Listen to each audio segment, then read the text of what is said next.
quay là chị em thì cái bạn thì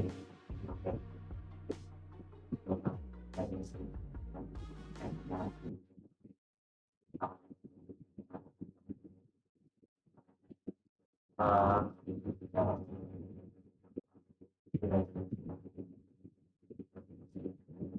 is built to match. The club championship trophy, awarded to the one club that Nhiều đội đã đâm được vào song am rồi. Mỗi đội mà chiếm được tầm khoảng 2 cái khu nhà thôi là ngon lắm rồi. 2 khối phố là ngon rồi. Bên phía Pero đang là đội có điều đó. Họ có một cái nhà kho cực to và dãy nhà có với bức tường rào nữa thì tuyệt vời. Còn bên phía của AGL, ôi tốt quá, không phải đi dù, đi bộ. Vâng, Trước mặt là bên phía của VP. VP biết, VP đứng chờ. Tín hiệu VP bắn 17 gaming vừa nãy cũng đã phát ra rồi, nhưng hy vọng rằng bên phía của AGL check cực kỹ trong tình huống này thì mới phát hiện ra được những chiếc hố của đối phương. Himat phải đặt mình vào thế nguy hiểm để có thể lấy thêm thông tin cho những người đồng đội của mình. Ở đâu đó thì đây đó là Kaman hạ gục đi Bin của đội bên phía team Genji. Nhưng với việc ở khu vực đó là sông Hàm này đang có quá nhiều công trình thì hoàn toàn có thể cứu được nhau lại đến từ Genji mà thôi. Đang có những cái hòm siêu thính được trả xuống và đội tuyển nào nhanh tay thì sẽ có được. Thiên người sống cuối của 17 Gaming hạ gục đi Thunder rồi. Saper mất thêm một người nữa và chỉ còn lại bộ đôi của Saper Esports mà thôi. Quả net của Salut đáp trả lại đội hình của SE. Vẫn đang là những tình huống giao tranh, nó cũng chưa phải thực sự là những giao tranh quá lớn giữa hai team. Còn bây giờ thì chúng ta chuẩn bị đến. at EWC, nothing is granted. Everything is earned.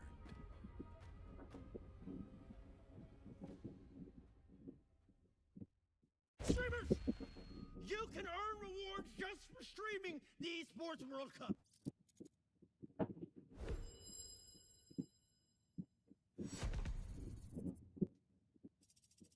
This is what winning is made of. Precision, checkmate, calm, control, creativity, killer instinct. Esports World Cup. Everyone is playing, you're not yet. EWC Play is your all-in-one platform to compete in fantasy, pick'em, and quests for a grand total of $300,000 in prize pool. Build your dream fantasy team in 5 different games and track your score with live results tables. Predict the winner of every game, every group stage, and every tournament. Complete daily and weekly challenges to earn boosters that help you climb the global leaderboard. Got what it takes?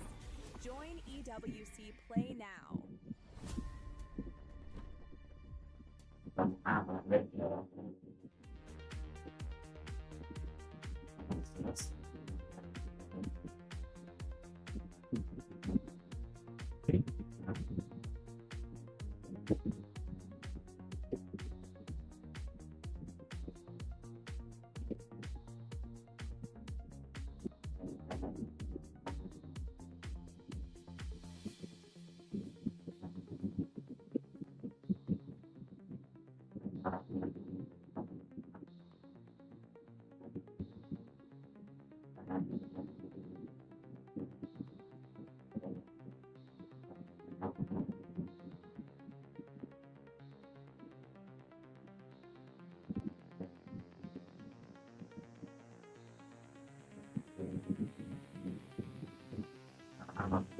làm phê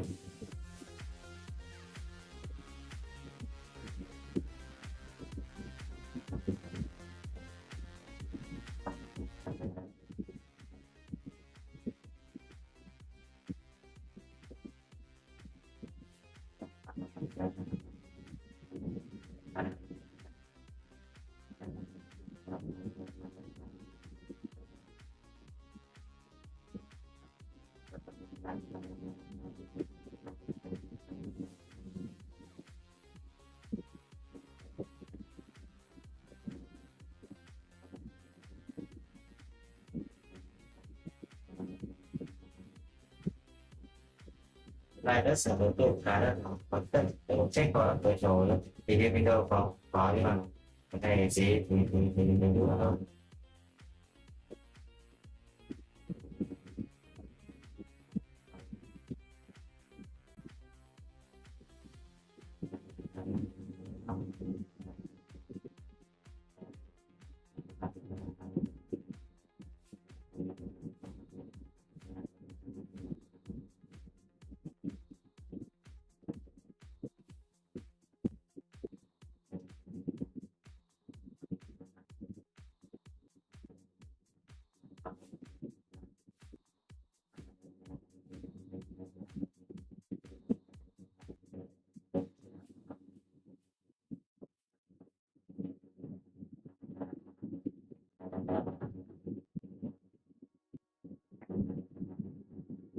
thì vào view đét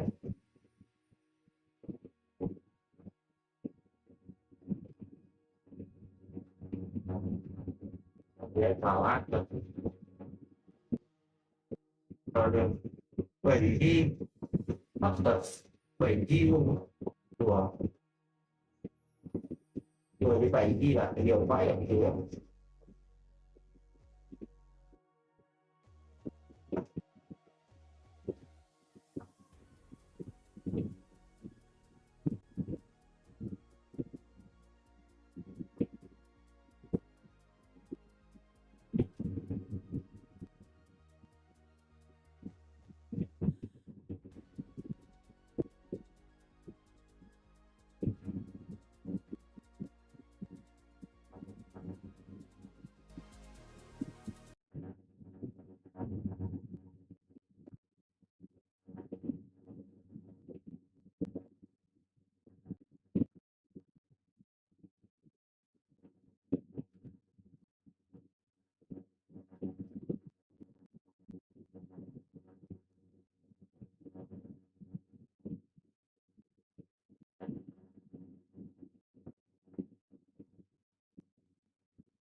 này là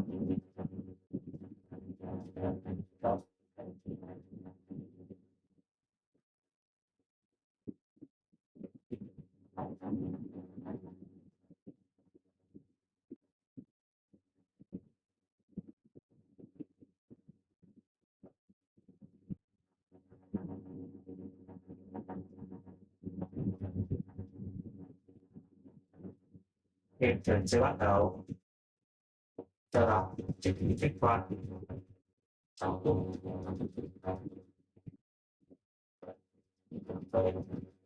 còn 6 phút còn đâu chuyển tí nhá tí học tí nhá tí học ok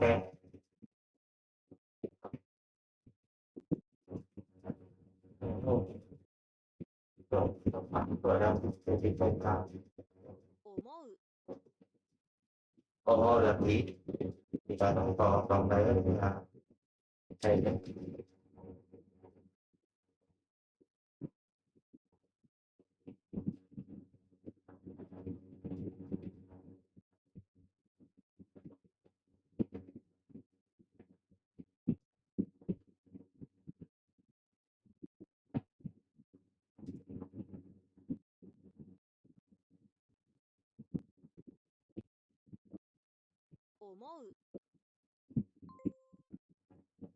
思いました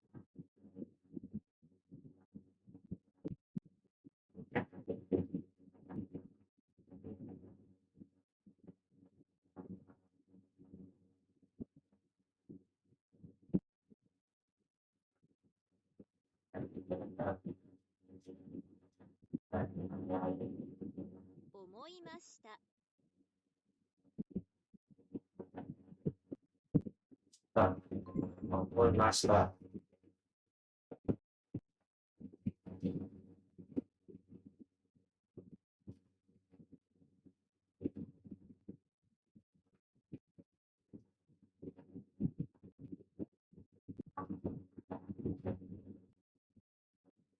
đồ mới master này như yeah.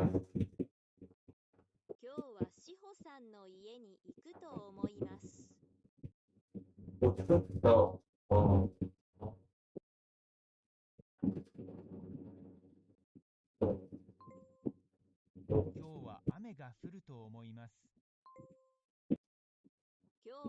雪が降らないと思います。今日は雪が降らないと思います。 Thôi, tôi nghĩ này. À đây là tôi nghĩ đúng không? Đây là nghĩ chim đúng không? Rồi.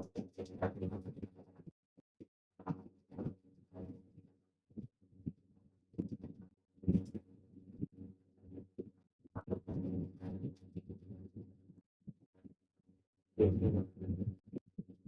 兄が予約したと思いました。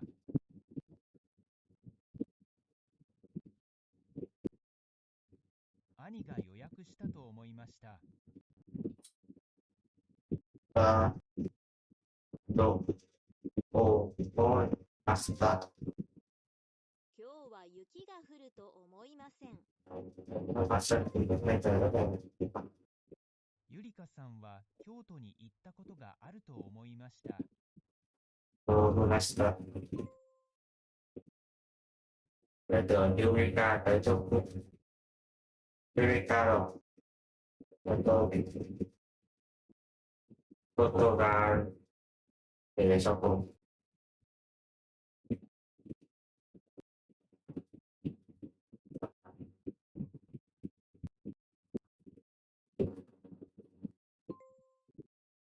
この靴は大きすぎると思います。大きすぎる。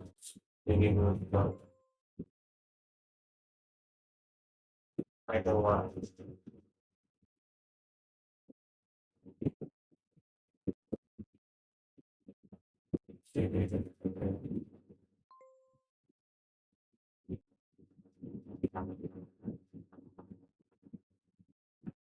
Mẹ răng kiểm tra nè, tạm trong ta, lúc đó nhiệt độ đây này 90 độ, oh, 90 độ, oh no, 90 độ ra, vô áp, bắt vô áp,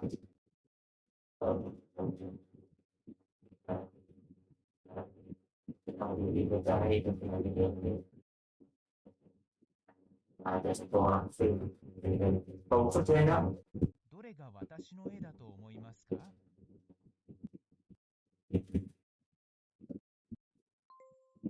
どれが私の絵だと思いますか？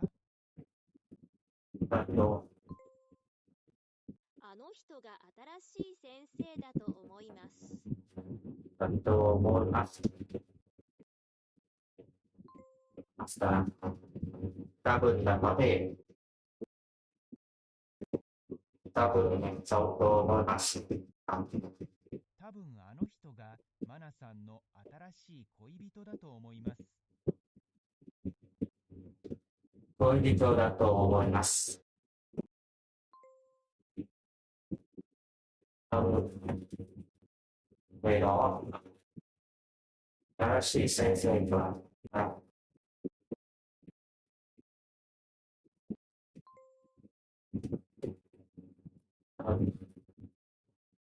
này chắc là một loại con này là một bài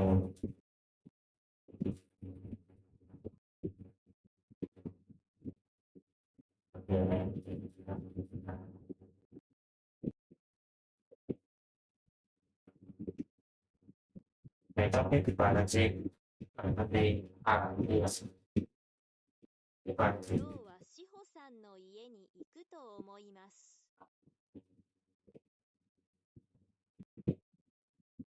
思います。あの人が新しい先生だと思います。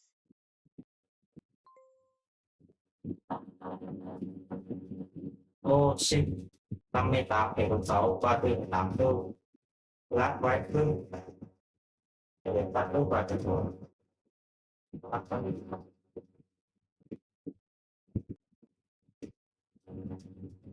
công việc mã số và mục tiêu với độ trừ độ vẫn 36% từ từ chúng tôi của bạn này và thì tôi như tiêu vào trận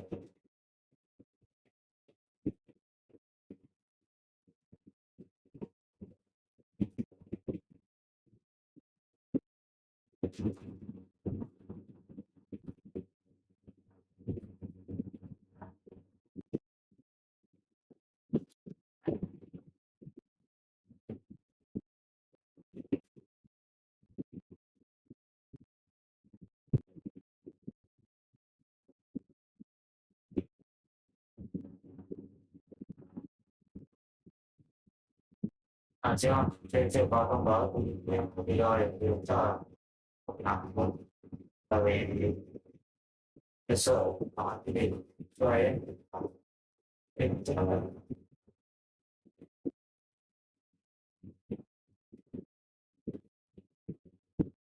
sản phẩm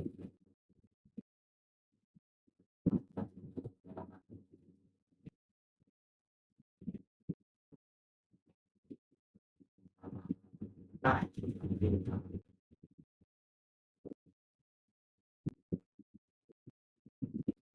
trên là mình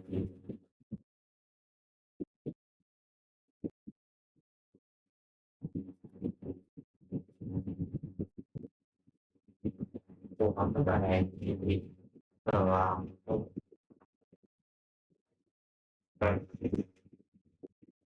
cho cô phải làm nhiều chuyện đó á nếu có bị có TS chuyển vào điểm 6 từ cuối giờ tác thì sẽ cái gì bạn 66 của các tình báo người thì các bạn 6 thể học về ở điểm sau sẽ tăng hơn có bác sĩ các bạn các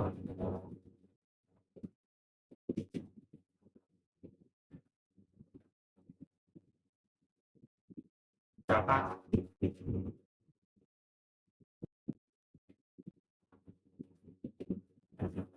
cho thì phải học cho đồ bạn là thì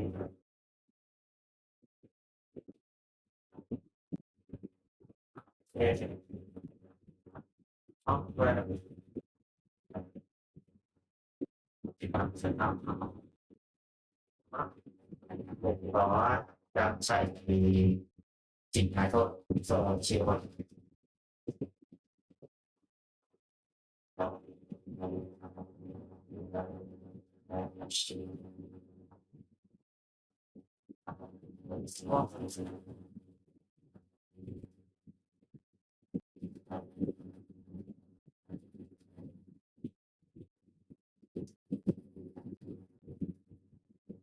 một xin một cái lên hiện tại thì một xin và xin điều ai thôi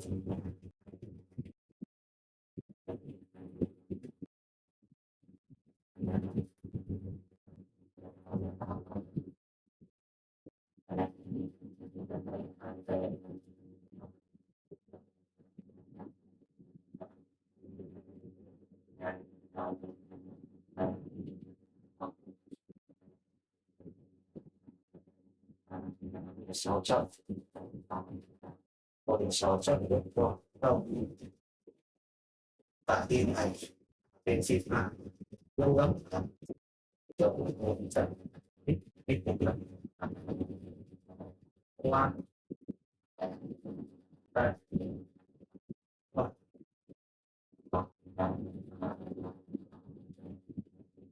mà sau đây không phải thì trận nó bắt chước đi quen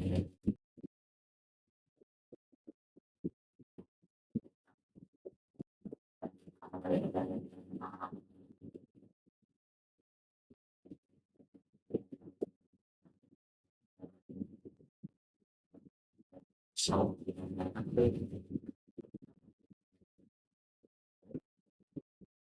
bạn tư vào đúng không được thì đến từ 16 độ thì bây giờ ta thì trước đây kiểu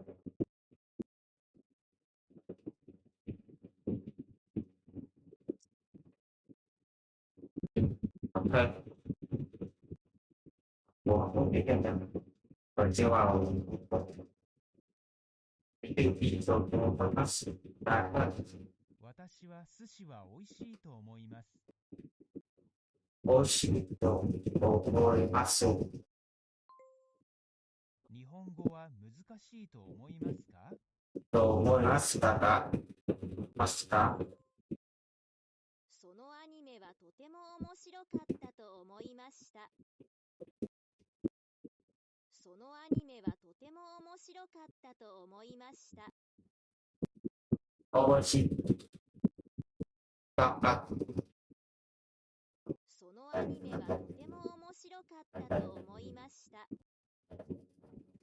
ますか？そのアニメはとても面白かったと思いました。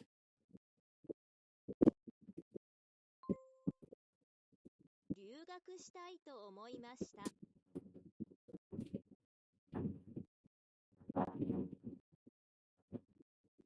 伝えてきてたんだもんね。ああ、来年は韓国に旅行に行きたいと思います。京都は綺麗だから京都に行きたいと思いました。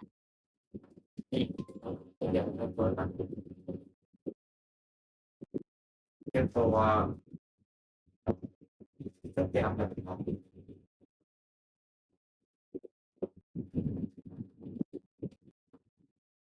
ので、関東地域は、排水で、だから、留学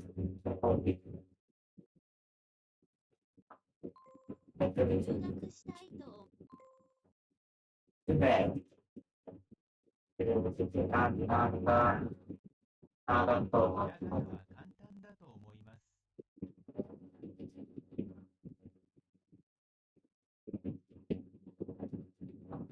なんか、覚えてない自私は分が、彼はピアノがとても上手だと思いました。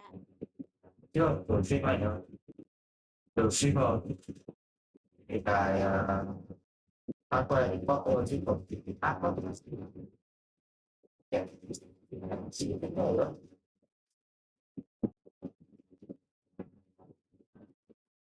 都能说，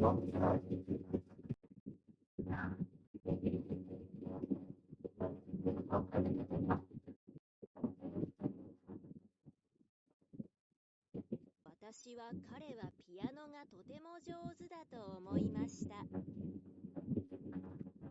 他的，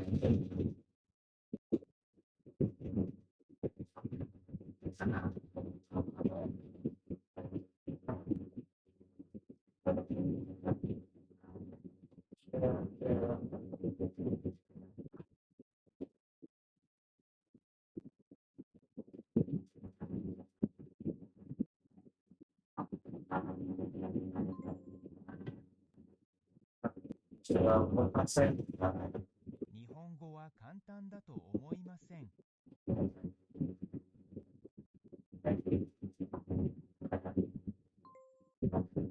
その漫画は面白いと思いませんか？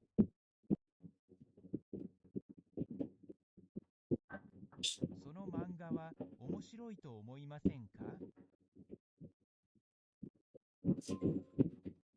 このキャラクターは可愛いと思いませんか？はい、かわいいと思います。哦，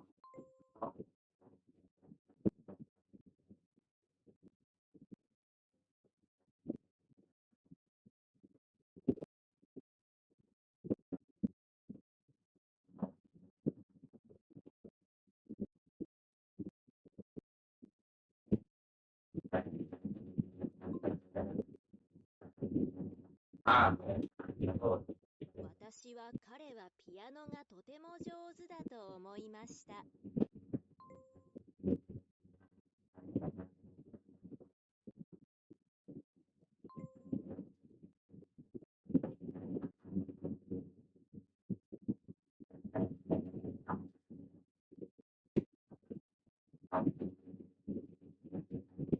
ダメなのと、違う。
Rồi những cái biến quân số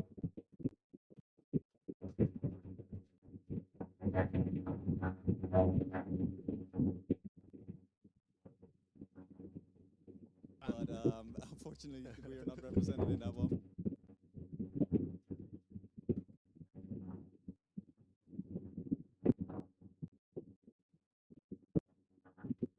Thực sự là 37 điểm thì bên phía của Pero cần phải có một cái top 1 cực kỳ nhiều kill mới có thể nuôi vọng đi tiếp. Nhưng đó là câu chuyện của họ. Chúng ta đến với những đội tuyển khác đã. Hiện tại thì Navi và bên phía Falcon bắt đầu va nhau. Góc của bên phía Falcon di chuyển chắc chắn sẽ là một góc mà họ vừa quét các thành viên bên phía của T1, nhưng cũng không phải là quá kín kẽ khi bên phía của Tailu bắt đầu tiến vào. Và vị trí của Tailu đang đứng có thể rót đạn xuống đầu Falcon bất cứ lúc nào. Gustav đang chia đội với những người đồng đội của mình để có thể đứng trước trong bo cảnh giới. Nhưng có ổn không đây? Và đến với Jin Đông là Jin Đông đang đi qua trước mặt của thành viên bên phía của AJL. Jin Đông đang cố gắng tìm một góc để có thể đứng. Tảng đá đầu tiên được lựa chọn, sắp xếp hai chiếc xe để có thể cắt vào góc che đi tầm nhìn. Phù Sen cũng không còn góc để bắn về bên phía của Jin Đông nữa. Khoảnh khắc nghẹn thở. Vòng bo thứ tư đang rất gắt rồi các bạn ơi. Bắt đầu đẩy bên phía team AGL về khu vực rìa vòng bo, và bây giờ đội hình bên phía AGL đang muốn tiếp cận gần với đây bên phía team Sinh Đông. Đã có những quả đồ dã vào 12 tháng 3 vừa là người mất máu ở trong pha Ấn Độ vừa rồi. Nhưng bây giờ đang gần như là vác cuốc lên đầu để bổ liên tục rồi. Tìm kiếm cho mình những khu vực đó là hố để giúp đội hình bên phía Sinh Đông có thể phản kháng lại những cái pha công từ bên phía team AGL. Bo chấp nhận được. VC vẫn trong bo, AJL vẫn có thể nhích một chút là vào trong bo rồi. Chiến hào vẫn là vị trí mà bên phía chúng ta có thể làm điểm tựa. Bây giờ thì chỉ cần kết hợp với bên phía của Phù Sen cảnh giới là được. Phù Sen nếu như tiến về góc của VC là đẹp nhất. Vì nó có thể hớt tay trên. trong quá trình đi có giá thì chắc là rất có tôi sẽ cố gắng hơn.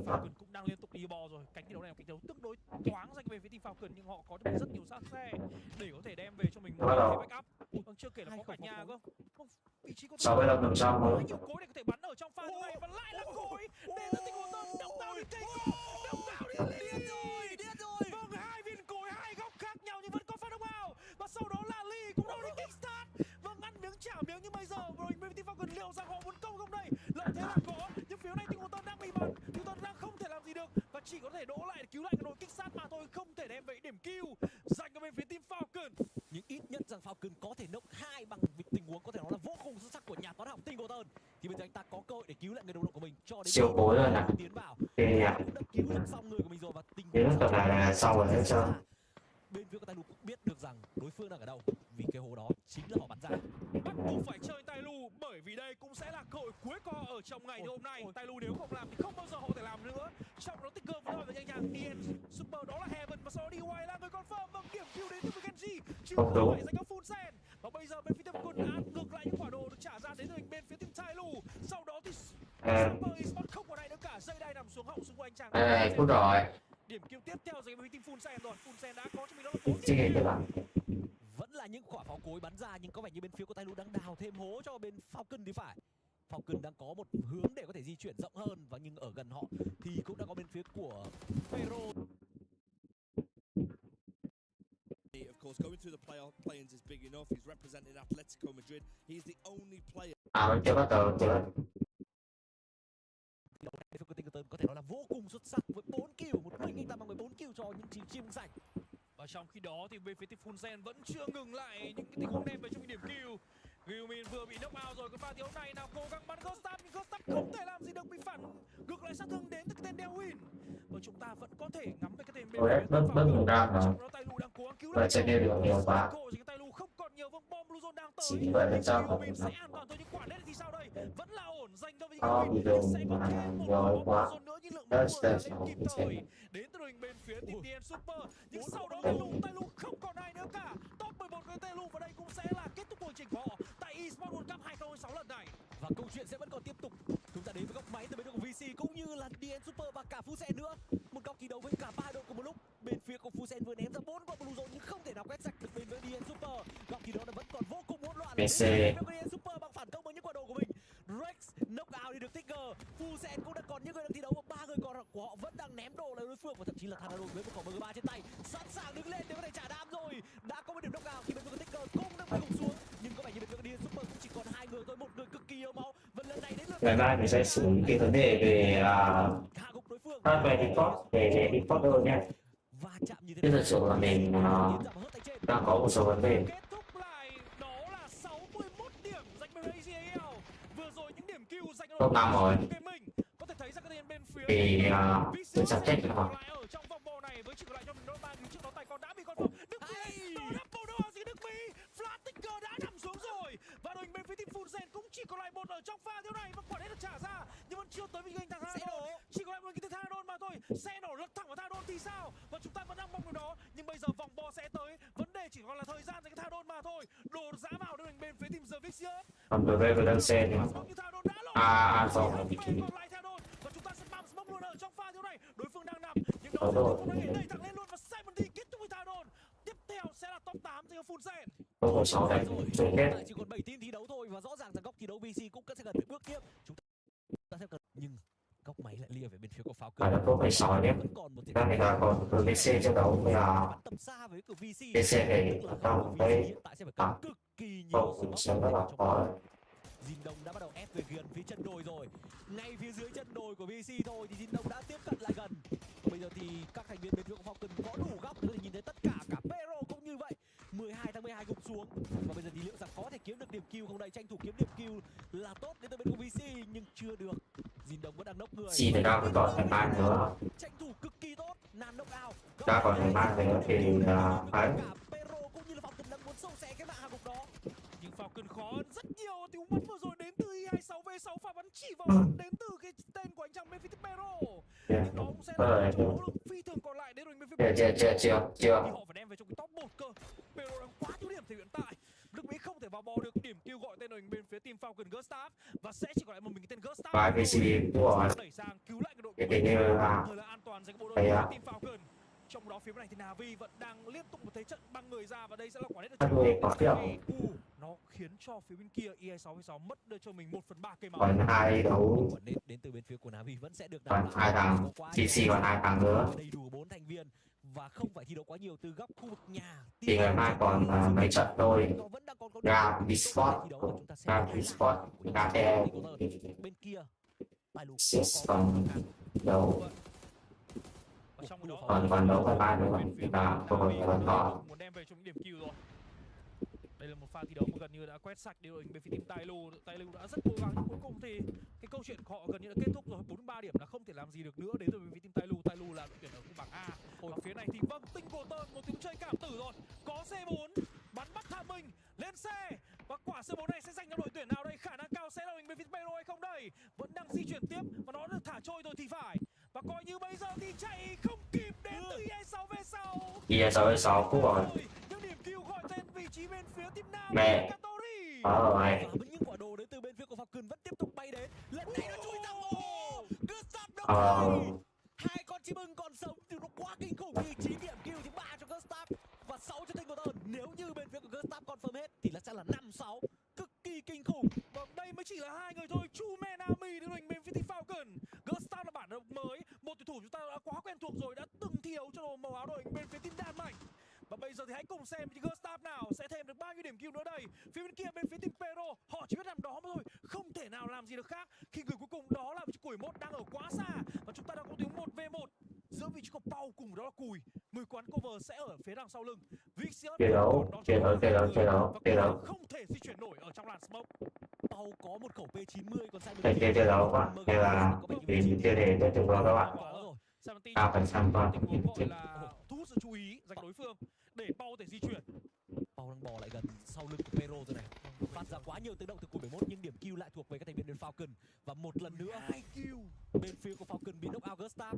Nhưng liệu rằng Tinkerton có thể câu thêm được khoảng thời gian không đây, khi anh ta đang cố gắng từng chút câu kéo, và bên phía của Ồ, thế đi rồi, được rồi. tinh tạo khoảng trống để cho bên phía của Tinkerton thi đấu tiếp. Nhưng nếu như bên phía của quay trở đến góc máy của bên phía Navi nào, tự dưng đảo góc máy thực sự là Navi mặt đi và bọc bóng. Genji của này đã kiếm mà kiếm thôi. Chạm tầm gần giữa Genji và Navi, những quả đồ vẫn đang hỏi thăm nhau trước, nhưng có vẻ như Genji và cả Navi vẫn đều khá ổn trong tình huống này. Vâng, và cuối cùng thì Pau cũng nằm lại rồi, và đó sẽ là vị trí top 5 dành đội hình bên phía team The Vicious. Trong đó phiếu này thì Genji họ đang liên tục bị đau vào người, quả nét tốt đến từ Spider kết thúc với chiếc anh chàng Ai mà còn sẽ chơi. thêm được đồ nữa. Ai rồi. Lại thành công boost stick ngay lập tức, Ai gần còn như chẳng có vấn đề gì cả. sáu trận, Trong một tình huống gọi sáu là sáu IC về, hơi sáu hớ trận. với team Navi mà thôi. Và Navi họ đang rất mong muốn có trong cái top 1 này. Nào liệu rằng có thể đem về cái top 1 hay không đây? Genji vẫn đang còn lại trong mình 2 người, và Tiền từ 6 về. cũng chỉ là một mà thôi. Bin đã bị confirm ở điểm cứu thứ 5 dành với team Navi, và Navi cũng trông cũng chả khác đội hình bên phía team Falcon là bao, đúng không? Anh Navi còn muốn hàng kìa. Mới chỉ có 2 người đem về điểm cứu Có đấy. còn 2 tử khác còn lại vẫn đang ở dấu hiệu đó lan chay. Nhưng phía bên kia thì Falcon phải nói rằng cực kỳ bất ngờ. Không hiểu sao game thiếu này thì bộ đôi tinh thần của Gustav như vậy. Vâng, thực sự quá điên Kết rồ. quả là sẽ Nhưng bây giờ chúng ta đến với một giai đoạn mới khi vòng bóng phase 8 đã xuất hiện, và người đang ở giữa tâm bo là bên phía Vitality. Falcon phải đi dọc theo cái khung của vòng bo để mình sẽ bắt đầu sẽ là Genji. Và chắc chắn là bên phía của Falcon, bên phía của Navi biết được rằng cái hố ở giữa tâm lạc quá việc lạc quá rồi, thì bên phía của Navi có lẽ sẽ sớm kiếm điểm kill chiếm cái tâm bo này thôi. Họ sẽ muốn ném đồ và check lại cái hố này. Ui, Hakatori Một nhảy cái hố nhảy rất 3 bất lần, thường. 4 lần. Biết chắc chắn Một biết. cái hố rất bất thường, chưa kể còn có cả xe. Không lý nào cái hố này lại không thể có người được. Và đội hình bên phía Navi nếu muốn có cái top 1 bắt buộc họ phải check rồi. Trong khi đó phía bên này thì Tinkerton vẫn đang liên tục sinh tồn một mình, vẫn đang cực kỳ cố gắng đi đến đâu lút xác tới đó. Có bao nhiêu smoke cứ lút nhưng rất đen này, anh ấy là không hề có smoke đến từ vị trí của Sao. Nhưng khẩu P90 thì lại là một vấn đề khác. Một khẩu P90 có thể thay đổi mọi thứ. Vâng, và khẩu P90 đến từ bên phía của Falcon vẫn đang chạy theo viền bò, và như thế này thì Falcon sẽ va với Genji trước, và Navi sẽ giành tay hạ gục được người cuối cùng của Vitality. Khả năng Navi giành được top 1 đang là cực kỳ cao ở game thi đấu cuối ngày này, nhưng biết đâu biến số sẽ xảy ra thì sao? Navi vẫn đang cực chắc với việc dùng lửa để chặn từng hố. nhưng mà nếu như mà Navi mà bằng để cú thì còn nói đâu. Và bây giờ thì bên phía của Tinkerton đã không thể gây được Ôi, cho Salut. Bên phía Genji đã xử lý vấn đề cực kỳ bây giờ có vẻ là quay sang học xuống thẳng để giao đấu thẳng trực diện với Navi. Vâng, họ xử lý vấn đề khó nhưng bây giờ họ gặp vấn đề khó hơn. Đó là như thế nào vì vừa rồi Navi bán rồi. nhưng bây giờ Là bán rồi. 2v4. Nếu Vitality kia không lên tiến thì đội hình bên phía Genji gần như là chỉ chờ đợi đó là một bản án tử dành cho mình mà thôi. Cơ hội thật sự là không nhiều dành cho bên phía Genji. Vâng, kể cả đây là Seoul và Salut, bộ đôi đã từng thống trị đó nền PUBG với Danawa Esports. Nào hãy cùng xem sự quay trở lại của bộ đôi này, nhưng không đáng kể khi đây là Hakatori. Confirm ngay đi Seoul, chỉ có lại Salut mà thôi, và sẽ đưa về một tiếng 4. Vâng, bây giờ Salut đang cố gắng bắn nhưng không nhiều. Kể tầm này mà không thắng thì có nét trên tay, Salut không tầm này không thắng rồi thì trách rồi. chỉ có thể chạy trốn mà thôi. Tầm này không thắng thì phải Navi chứ. 16 máu, chỉ có lại 1 máu. Và đây rồi đã lên tiếng hello với bên tiêu máu thì Chưa. nhưng quả nét gọi tên ý sao top 3 đến từ với Genji, và chỉ còn đó là một không có còi nào cả dành Vitality. Top 1 dành bên Được phút ta rồi. Được không sao. Để đến được. Cái lắc quá mà. Phải còn sống rồi thì lắc quá lắc.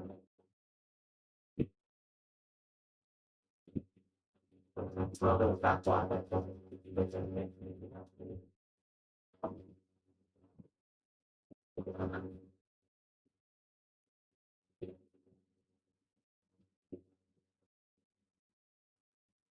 Về 600 đầu điều là 600 của sẽ về đầu đó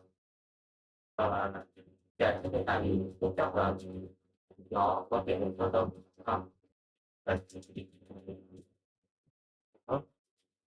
The finals, you still walk away with a very Do I have to split that with my coach? Because I don't have any teammates. I feel like that is a huge paycheck. It depends on the negotiation. Okay. One man we haven't mentioned, by the way, who's been flirting with retirement a little bit, is the Iceman Nicholas. He's not allowed. He is for me one of the goats of the scene, and he has said at points, you know, if he is to walk away with a title like this, he will retire. He will call it a day. You don't blame him because you've seen the prize pool. But a player that we can't back against. And surely, Shells, he's got to be pretty much nailed on to getting that, I think that bracket of top 8. The scariest thing about this competition, there's a few players here that can, whoever wins it, it might overtake and become the #1 GOAT. And I think for Nicholas, he's been at every single World Cup Grand Finals for the last 7-6 years. He's maybe missing this trophy in his collection. If he wins this one, you can't really argue. And same with Anders, Dasari, Manu Bachor, you just can't argue with these people if all of them win the trophy. I can't wait to find out who won it. Yeah, this is the biggest trophy around. I mean, we're super excited to be here. It's going to be an amazing few days of action. I don't know how to call it. I don't know if the viewers watching at home know how to call it. I don't know if you know how to call it, but one thing's for certain, we're going to get action. Absolutely going to see action today. Chat, let us know, who do you think is going deep? I think all the top dogs are the favorites. You guys called out a few dark horses or underdogs. Is there a player or a team, though, that is on a heater recently? If you're looking at the last 60 days of action, who's been running up online and, of course, on land? I mean, Kasia is the player that made it through the play-ins and through the places, he went undefeated. Đi nổi quá. So he has Mẹ xây đi. making it through the play-ins. Speaking about Neat as well, Ilian, you have that momentum where you kind of, it's not that they didn't expect to be. Đây rồi. Why not try go one step further? Đây đúng rồi. Đây nó bắn qua điểm của mình. I'll say Alpha, the only UK player, he might have been Quả đấu rồi. Bắn bắn nhìn đi. scene and the rest of the scene. So I think there's going to be quite people that's going to show their Thank you so much for Đâu introducing rồi, our bắn đâu. community and welcoming onto the stage. We're about to kick things off. We are going into Wow. the first 6 games here at FC Pro from EWC.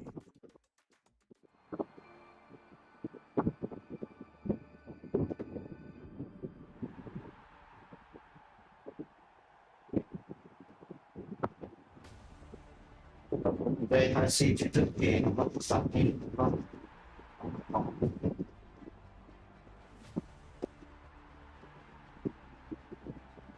Watch.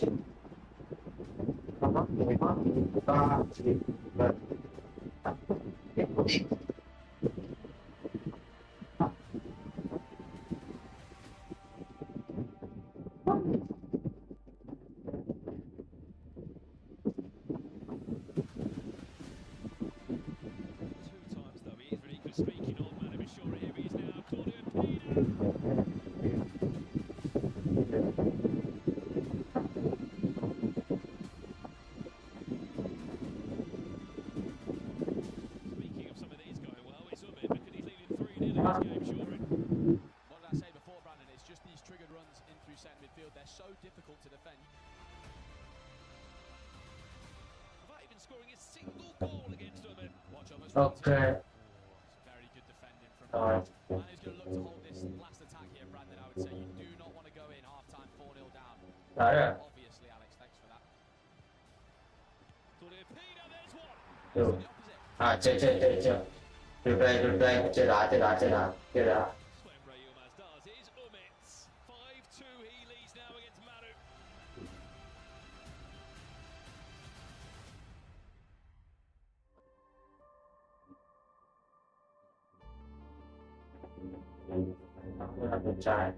See the ball whipped in again. He's actually decided to bring the keeper out. It was inevitable that was going to the back of the net. The goalkeeper comes out.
Dulu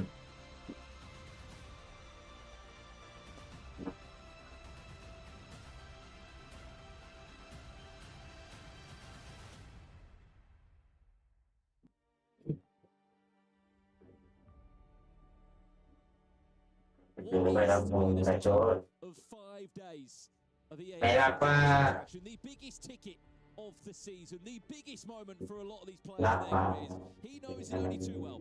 Manny Bashure, a two-time world champion, one of the only players to do that in this scene, in this last decade.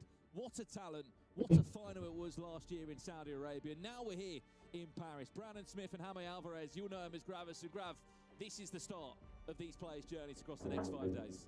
This is the big one for them, because of course we've had a beautiful season. Started with the FC Pro, jumping into the regular season as well with the leagues and stuff.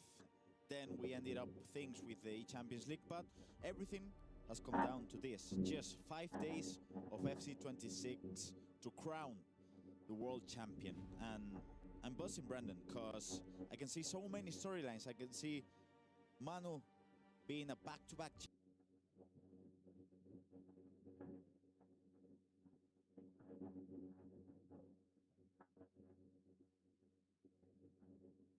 For every click, every clutch, every respawn, we were there.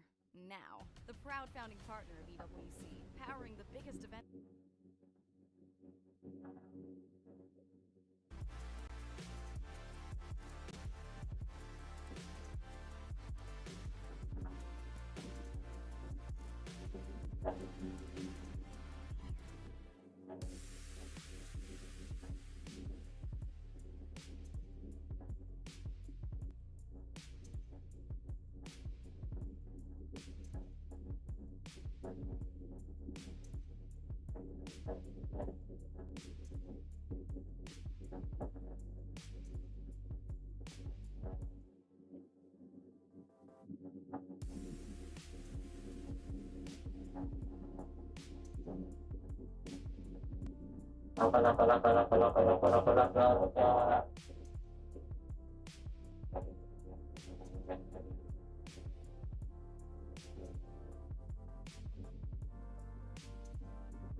Lạc quá các bạn.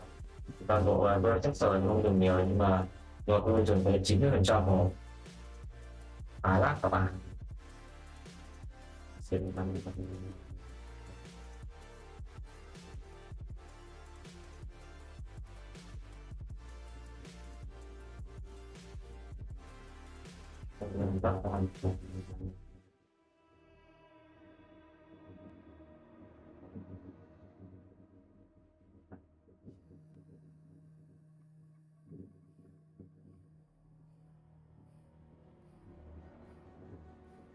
Thái Lan.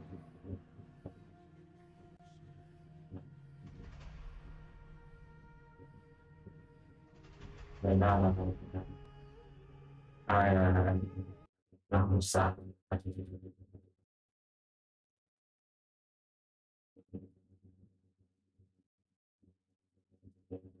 jump back to this Karim against Manu match. Oh, I feel like for the players that maybe need a few matches to turn up, this might be a format that doesn't benefit them. But for the players that can really have the momentum to play a couple of games and then rest and then go at it again the following day, it's going to be a huge format for them. So I would say the latter of them would be the oldest players such as Nicolas, and maybe the youngsters who are accustomed to playing maybe 5 to 6 rounds a day. It might be tough for them. As we see, the first goal of this match scored by Manu Bashure. It was a finesse by Ousmane Dembele. It's 1-0. Well, it would be the world champion, wouldn't it? It kicks off his FC Pro World Championships. Just how we ended the season last year. Over $800,000 in prize earning. And still you sit here and he doesn't always get the respect he deserves, which sounds so crazy because you've got someone who goes by the name of Anders Vergang, who's #1 ranked in the world, and he has won every single tournament this year. Every single one of But he hasn't won a World Championship twice, has he? There's another update. It's Jafonzo, Manchester City Esports 2024 Esports World Cup champion, leading by a goal to 0. I mean, what needs to shift there for Manu to maybe have a bit more respect to his name? It might be, I mean, if he's another World Championship, if he's able to win another one, that will be just 3 World Championships, which would cement him, in my opinion, as the GOAT of this esport, which, in my opinion, he already is. I mean, he's the only player of the history of FC since because I don't want to take it away from Bruce Granek and Alfonso Ramos, but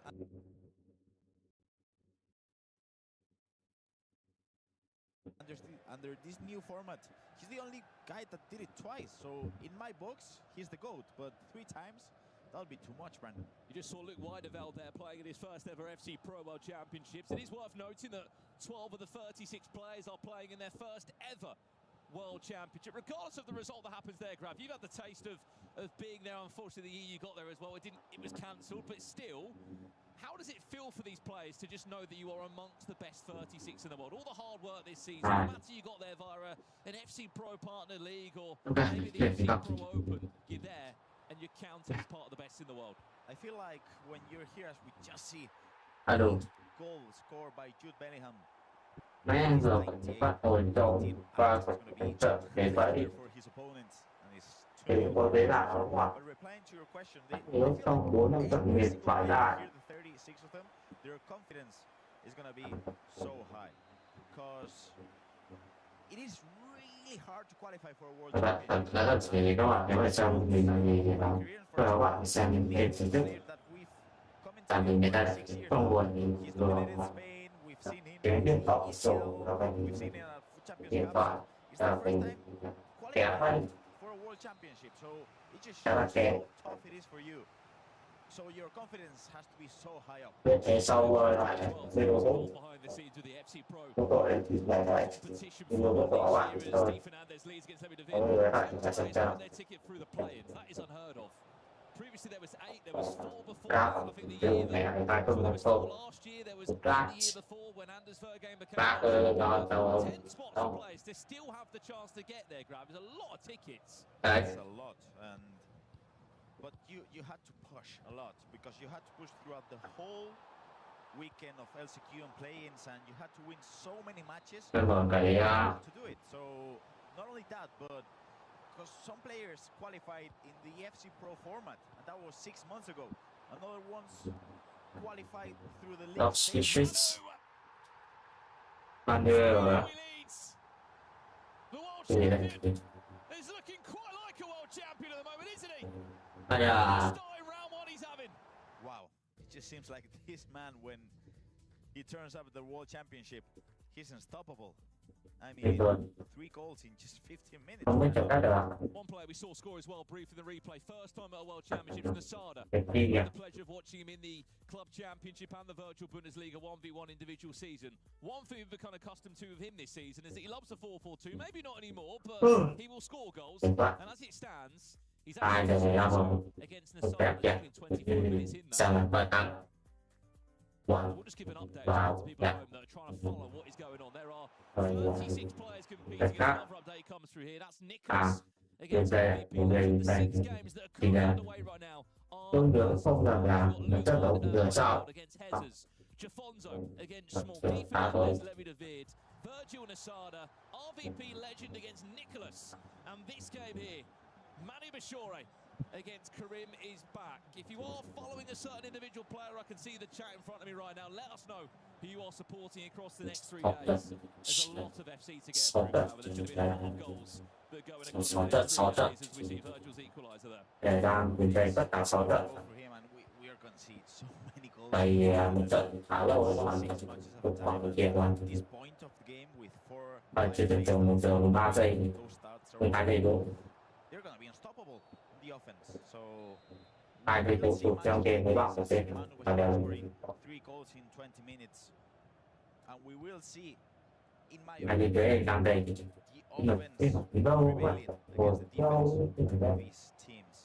có lúc bắt đầu thì tôi Like to cũng mention biết how như many nào of these này players played against each other in the Yeah. Helicon final, and Karim is một đồng cảnh kìa the game cho was DVD that make it 3-1 in the final because it was còn này tôi thì mà nó lại là kê would be the revenge that Taka. he was looking for these past 2 months. Well, I had the chance to look at previous matches coming up to this game as well, first round. There's only 2 players in this first round of games that have never played a competitive game against each other, as we see Nicholas tie the game up at 2-2 against RVP Legends. The only 2 games in this round, Di Fernandez, Levi David have never played before in a competitive game. They meet for the first time in the World Championships, and Jafonzo against Schmall. But, I mean, that's probably rightly so, because Schmall came from... Hầu á thì tất cả toàn bộ cửa sổ rồi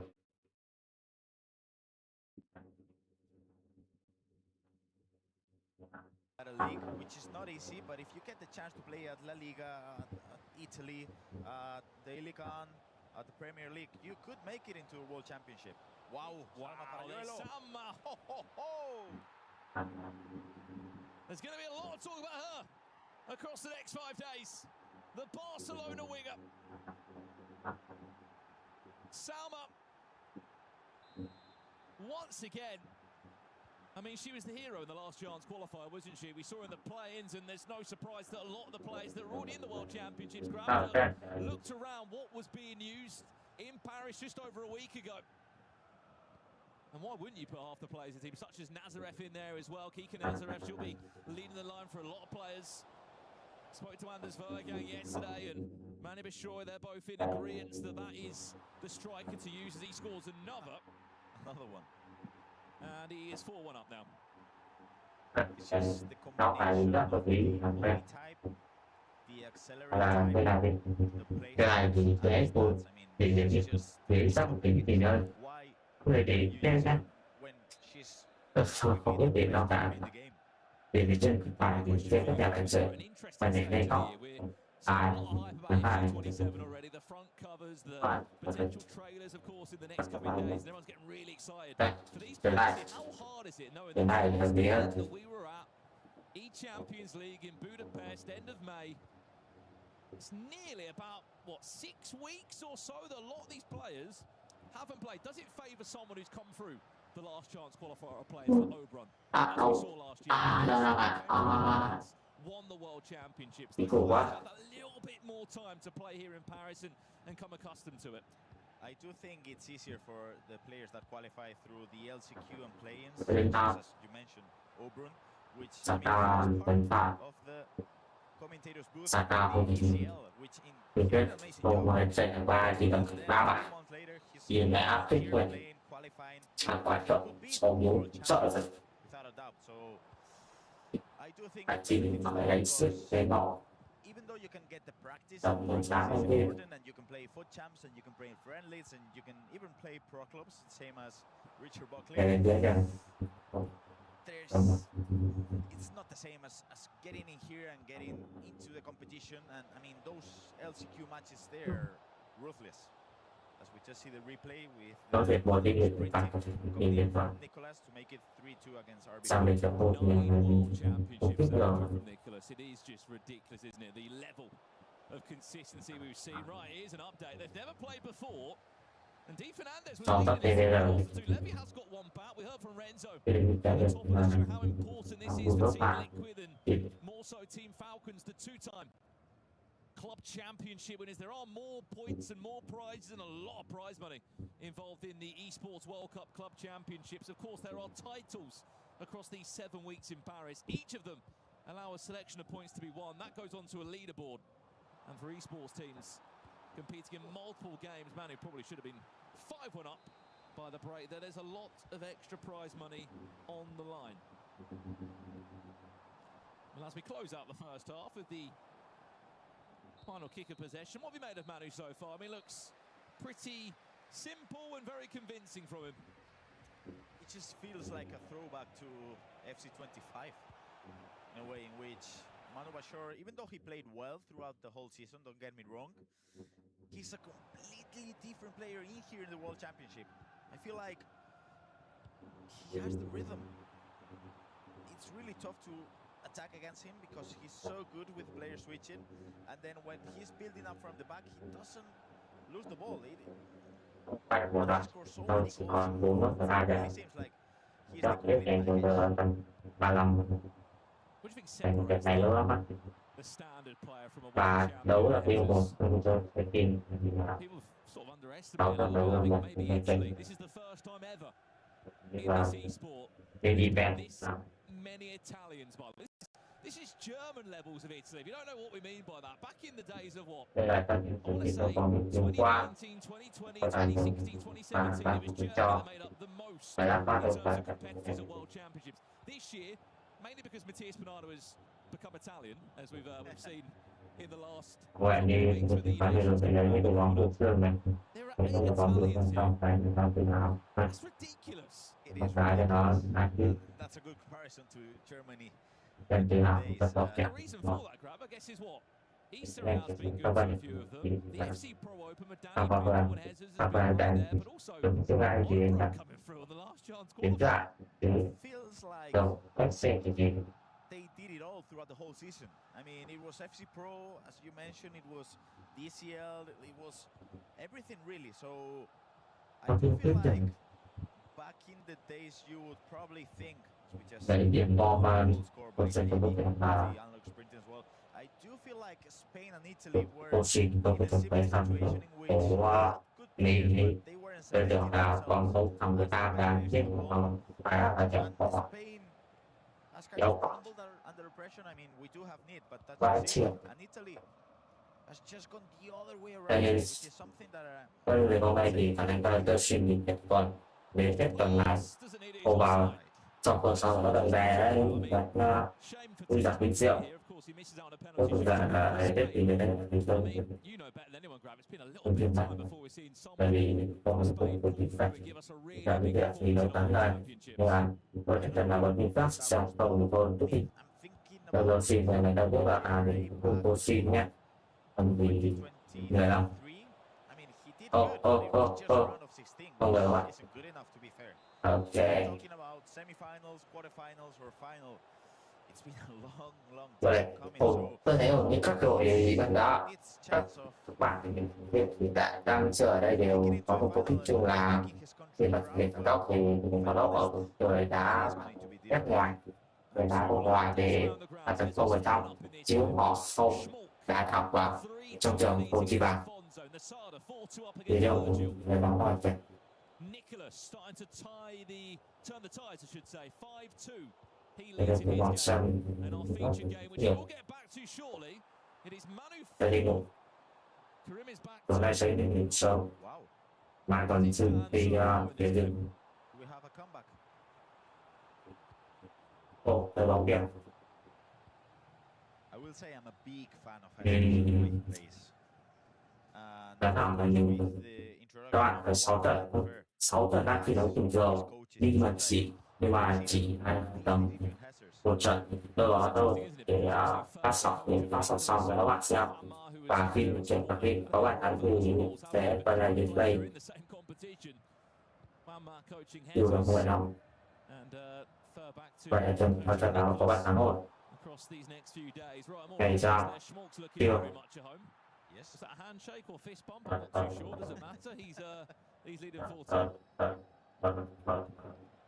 có bạn thắng trong 6 game mà game nào có bạn thắng thì 6 trận nào là trận nào bạn thì có thể bách về trận của bạn tôi địch nhẹ cái trận chiến vậy sẽ thương cũng đá lên sợ nhỉ cái hình khó rồi kìa Manu 5, Karim 2. And I mean, it's great to see, which he should do. tôi chính qua Nine đây of the 10 players in the world rankings here at the moment are in the World Championships. Of course, Gibaros just missing out in that last chance.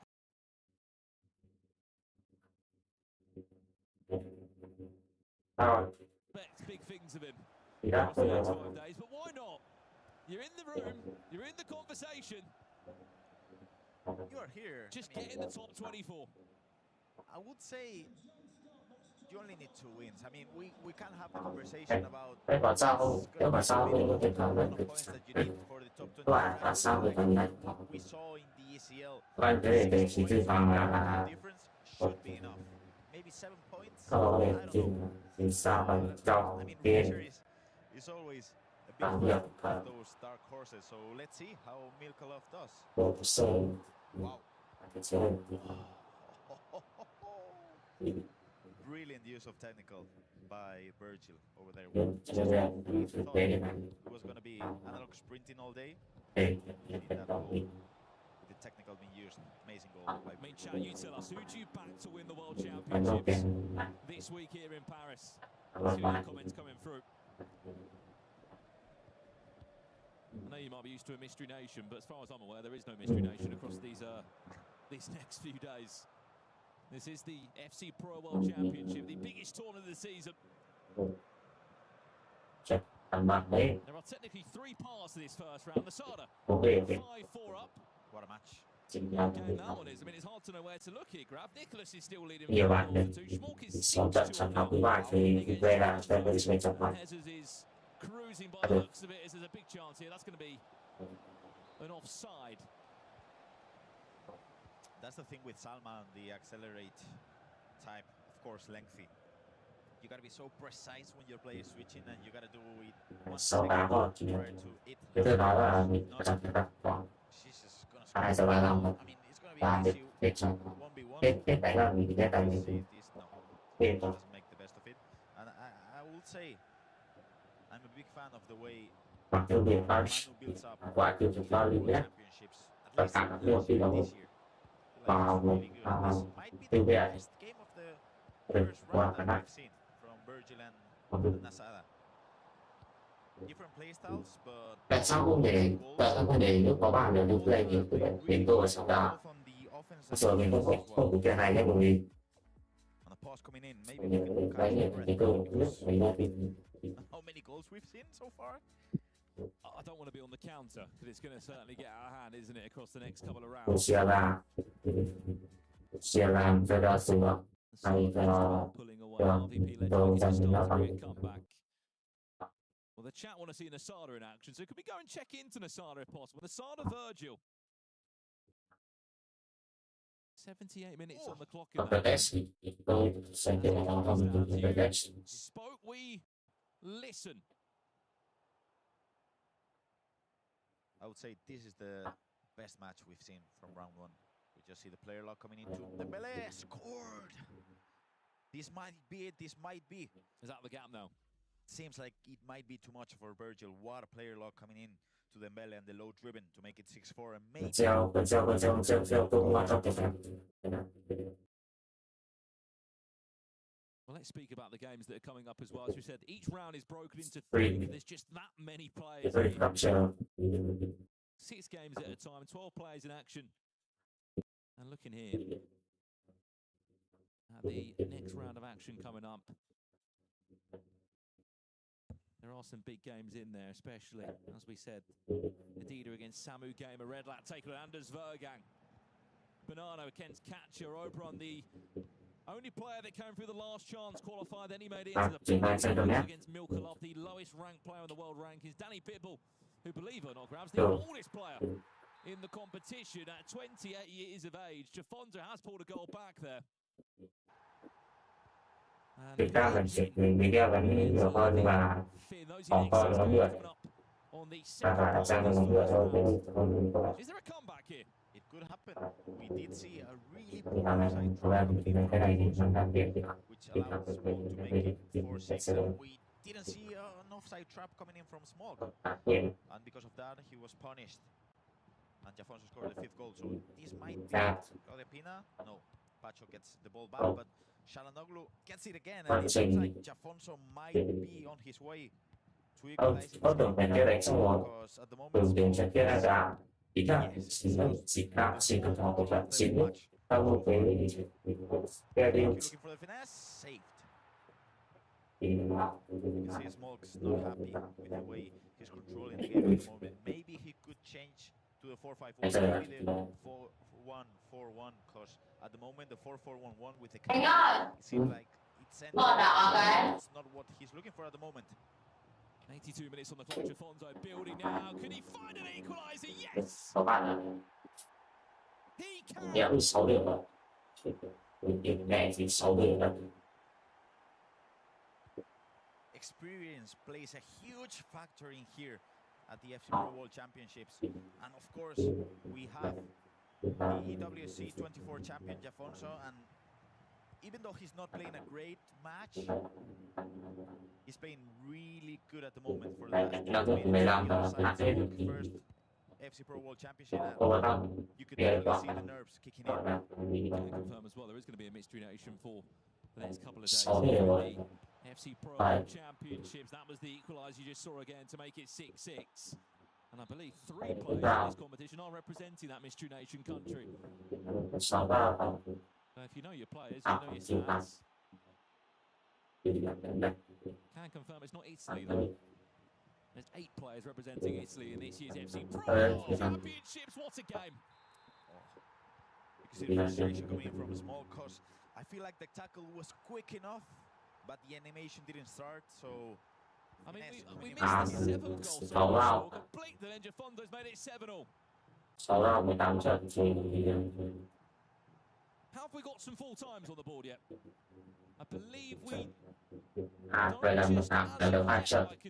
Vậy là 2 trận đấu 3 ngày. Với 16, 18 tháng thì bắt đầu vào ngày đấy đi. 16 tháng. Chúc mừng 18 thì điên lên trên trận. Hãy đi lên bóng. The tables are turning in that game, but let's stay with this one now. Who is going to snatch potentially a huge win in their opening game of the FC Pro World Championships? Hiện tại stop ở mình rồi. Các cái đánh đáp của mình luôn. Mình vào. Làm bộ. Nó đều dòng này bóng cáo ở trong như này thì có ta có trận 6 đến mà mình đang trận tại vì mình chưa có 6 điều mình đi đàn bóng chưa. It was the best attack. With the croqueta finesse, but now last kick of the game for Jafonso. Don't count him out yet. Dialogue. Can Adam Walton just defend finesse. Save corner. Last 28 seconds for Jafonso to roll the dice. We've played the top grab. What do you do from this moment? Do you crush it? Do you play short? He plays short. Luca Bacchio. Adam Walton. Musiala. Oh, game over. Points on the board for one of the 8 Italians that are here. His World Championship is off the mark, and so is the World Champion Manu. He's just got this game. 5 goals to 3. Nasada. First win for him in the tournament. 7 goals to 5. Các bạn có thể chia sẻ sự bằng tiền dành với các bạn chỉ có việc ra và chúng ta There's a reason why Iker Casillas bây giờ là về một người quên làm cho các bạn cùng tiền đến đây là tôi bật nhiều bài làm của trên kia để chơi bọn thì chắc là 38 thì có 38 mẹ đã được Paris vừa bật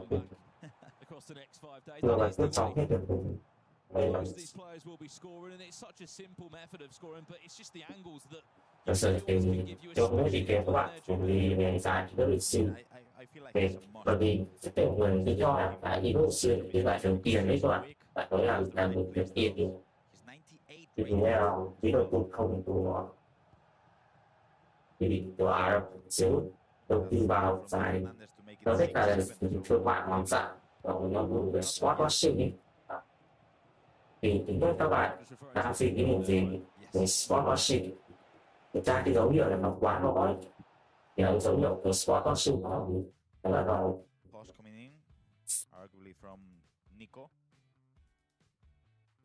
bảy người And Nico, sau bàn tiếp thời historically, he it doesn't start well. Còn khá là đi cho EWC. I don't know if you can remember back in 2023 when Manny Bashore became world champion the first time we were in Saudi Arabia for a world championships. He was in the same group as Anders Berg and Manny Bashore making out that group. He always has a difficult group run. I mean, one positive I have is that he's but he is in a league phase. It is true. Even though he made it into the final, that day was catastrophic for him. He lost every single match. I feel like it's really important for him to get a win, just to kick the ghosts away. Let's also not forget as well that Anders Vergan was eliminated in the group stages. Obviously, that's a very different format this year, but Fakir, who was the last player I mean, proved that anything can happen. I know he did lose in the final round, but he still knocked him out. Anything can happen in here of the FC26 Pro World Championship, and I'm curious to see how some players are going to perform. I mean, I do want to see Ilian Bush today because he's been grinding for the last 3-4 years and he finally made it.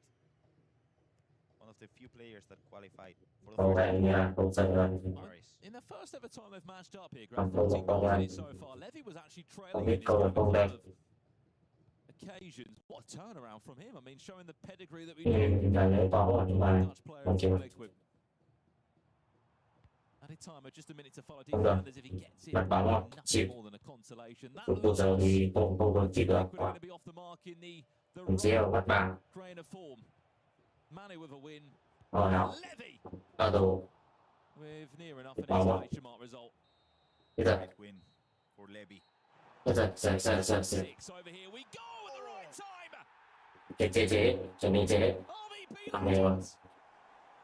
Trận có 6 trận thì 5 trận là kết thúc rồi, còn 5 trận là nữa là trận kết thúc. Đây. Knows Chỗ ạ. it's time to turn up.